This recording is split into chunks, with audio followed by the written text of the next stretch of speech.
What kind of thought process did you come up with for that?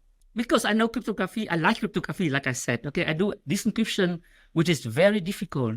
But then I think about authentication, and I see the world is worrying about all of that. So I decide one time I look into it. And I use like FIDO and cryptography and public key and so on. And I say, why do people use a phone?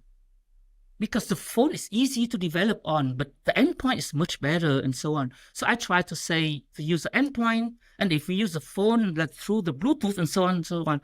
But after maybe 6 months, I say, if you use the endpoint, and the endpoint verify the user anyway, because the endpoint has always verified the user. You have to look in the endpoint, and if after inactivity time, you have to unlock the endpoint again and so on.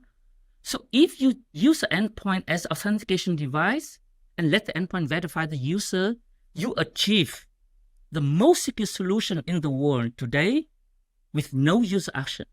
Completely no user action.